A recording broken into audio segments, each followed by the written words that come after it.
Hey. With tax season approaching us very quickly, there's a subject we wanted to talk about that probably a lot of new folks don't realize that come out here into expediting, or even a lot of folks that are out here don't realize Right. that they should be doing. So when you come out into expediting, there are no company drivers in expediting. You are an independent contractor. We've talked about that before, which means you are not a W-2 employee. Right. You no longer get W-2s. Right. You are a 1099 contractor. This is something that I really didn't realize a lot when we got out here, because of my whole working career, I've always been in W-2. And my employer would send me a W-2 at the end of the year, and I file my taxes with that. I had a little bit of experience from my last job doing courier work. Those jobs that I did doing local and some long distance deliveries, they were all paid on a 1099. So I had a little bit of experience, but I wasn't good at it.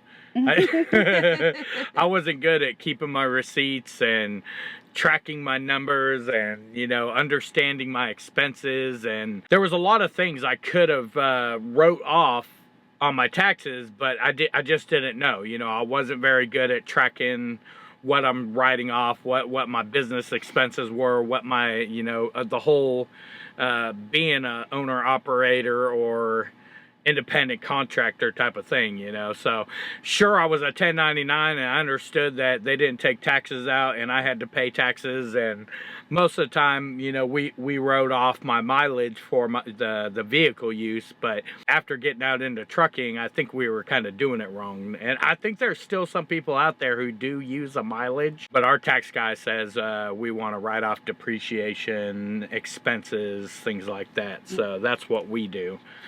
So the most important thing to know when you are a 1099 contractor is, one, you don't get taxes taken out of your check. So you are responsible for those taxes at the end of the year. Yeah. The second thing is, when you are a 1099 contractor, that company that you're leased onto, or the carrier you're leased onto, or even your fleet owner, if you drive for a fleet owner, they are not required to send you a 1099 at the end of the year. Nope, there's no law or anything stating that they're required to send you anything. Right, like you would get a W-2 when you're working, you know, when you're a company employee. Right. Now, a lot of them do. Yeah, out of courtesy. Out of courtesy, you know, just because they understand. A lot of drivers don't realize that, but a lot of them do it. Mm-hmm. So the important thing to know with that is that you are responsible for knowing your numbers. You are responsible to know how much you got paid, how much you paid out, your expenses, all of that, which we've talked about before, is very, very important that you have some sort of system in place. It doesn't matter what it is, as long as it works, to track your numbers. Something, even if it's just a journal, write down, hey, January 1st, I spent this much in fuel. January 2nd, I bought a new set of gloves. January 5th, I got a settlement statement and made this amount of income. Right.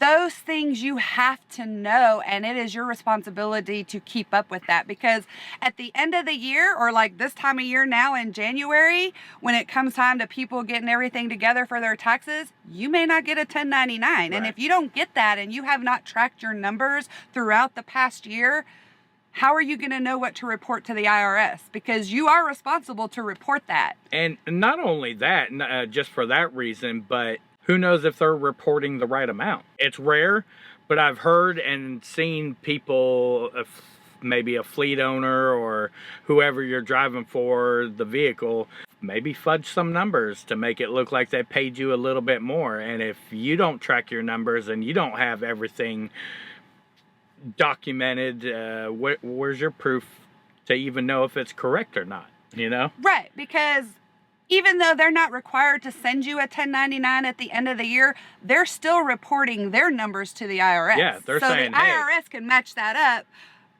from what you've submitted into what they've submitted. And what if there's a difference? You need to have the proof to show. You need to know your numbers anyway, regardless of taxes or anything else. But having the proof, of each check that came in, each expense that went out. The main thing is the money coming in. Are you? Because that's what they're reporting to the IRS, is that actually what you were paid?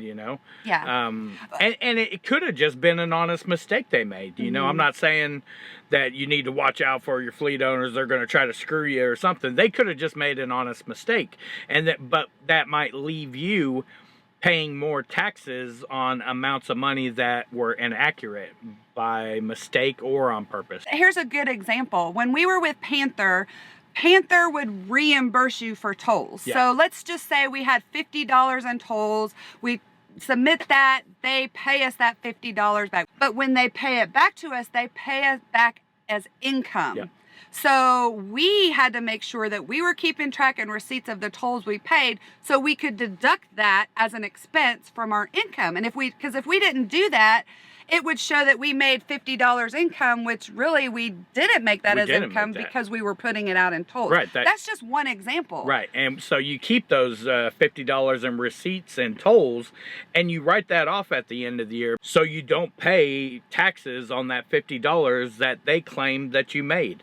Right. Because it wasn't money you made. It was just a reimbursement of, basically they're paying you for extra on a load to do that would have required you to pay money on tolls. That's basically what it was. But the way the IRS seen it was income. Right. So it was our responsibility to keep our records and say, well, sure, this was income, but it wasn't used to buy personal groceries or go buy a new camera or something. It was used to pay tolls, so. Right. So if you're not keeping track of that or you don't know that, you're going to be paying an extra taxes on that $50 or whatever it is that you could write off and not have to pay. I mean, nobody wants to pay taxes. And the least taxes you can pay, the better. Yeah. That's why we wanted to bring this up, because there's so many people that they think, oh, I drive for a fleet owner. I don't have to track anything. I don't own the truck. It doesn't matter. You're still running a business, and you are still responsible for knowing your income, knowing your expenses, reporting that at the end of the year. Because if you're driving for a fleet owner at the end of the year, they're not responsible for your taxes. You are. Yeah. Plus, if you ever intend on becoming an owner-operator, if you are not tracking your numbers that well to know if things are right or if your taxes are right, if you're not tracking your numbers that well, I promise you, you should not be an owner-operator. Because as an owner-operator, it just becomes more stuff you got to track, more revenue that you're bringing in, and more stuff you have to write off, So if you're not fully grasping the understanding of keeping track of your numbers and what goes out and what comes in as a independent contractor, you become an owner-operator, and it could get really messy. Yeah. You could be losing a lot of money. You could be leaving a lot of money out on the table, paying a lot of money on taxes on money that you shouldn't be. And that's the whole thing about being a really good owner-operator, is maximizing every single dollar. Did I buy something new for the truck? Is it a write-off? Can I write this off? If you bought something for the truck in your business, that's a tax write-off, and those are things you need to learn. And that's why it took us 4 years driving for a fleet owner, because our first year, we just kept track of the money coming in. We didn't kind of saved receipts. We knew we had to save stuff, but we didn't really track it like we should have been. Right. And then our second year, we started using like an Excel sheet. That helped. It really didn't give us a full grasp of the kind of money going out and going in. It really just gave us a gross number. Then in our third year, we started using a tracking software. Which I did a whole video on, and I'll link it above. We use profit gauges. I mean, I think it's a great program. Is it the best out there? Probably not. There's other programs. No, it probably is. It probably is. There's other things out there to use. But I think this is the absolute, because it's trucker friendly. That's the one thing I like about it. It's trucker friendly. It's very easy and simple to use. When I was trying to use, I downloaded, I don't even know what it was, Excel or one of those programs where it was like a whole QuickBooks, I think it was. I was like, this was ridiculous. You had to set it all up, and it was hard. It really was. And I used way harder than it should have been. Yeah, and so the profit gauges is, and we're not sponsored by profit gauges. This is just something, you can see we've been using it for 2 years, 3. Oh gosh, longer than that, yeah. We've been using it a couple of years now, and we wouldn't want to use anything else. Yeah, it works. Yeah, it works, and again, you don't have to use that. Use whatever works. The main thing is tracking and knowing the money coming in, the money going out. So at the end of the year or in January of the next year, when you're getting everything together for taxes, you know exactly what you need to report to the IRS. You got your numbers, you know. Yeah, that's the most important, tracking everything down to the penny. Any business owner, you should not be leaving your business in the hands of others. And that's what you're doing if you're not tracking your numbers. You're giving up and leaving your business and welfare and well-being in the hands of others, which you shouldn't do. and you really don't have to be a real meticulous person to be able to do this. Get a 12-slot folder holder and just throw folder holder whatever the things are, and just mark it January, February, March, April, May, June, July, November, December, and then throw your receipts in there. Yeah, that's each what I do. month. Yeah. And at the end of the month, I go through and I do again. The video I link above, I go at the. It's a long video. It's a long video, but at the end, I do kind of show you how I organize and keep track of our paperwork monthly.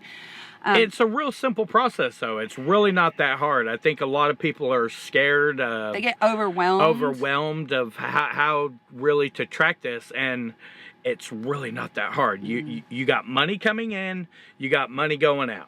Learning the few things of what you can write off, is there's tons of little short index things that kind of describe what you can write off as a truck driver.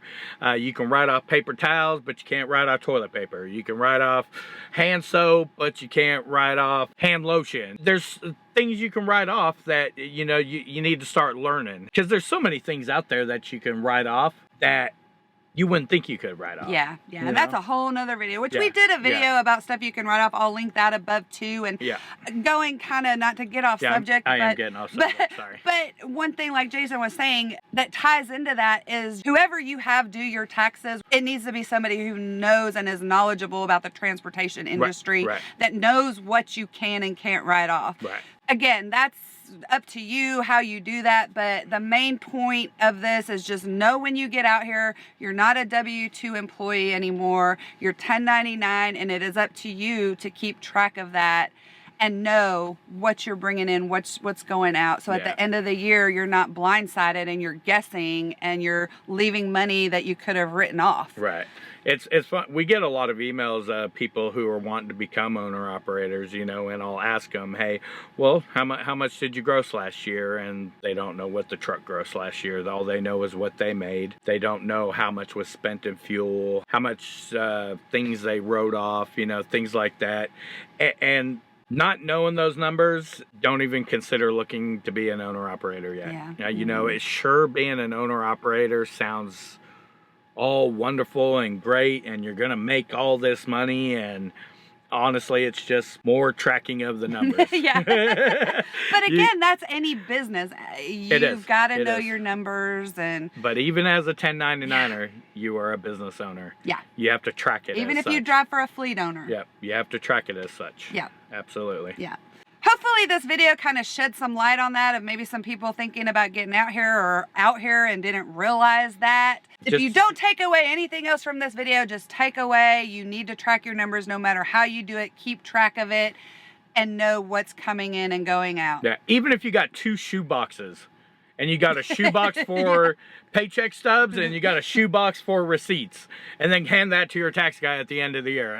There's some people that do that. They just keep receipts and they just send it all to their accountant at the end of the year, which is, totally fine. And there's programs, you can pay a monthly fee where they'll do all that stuff for you and enter it into a tracking software, or you can do it yourself.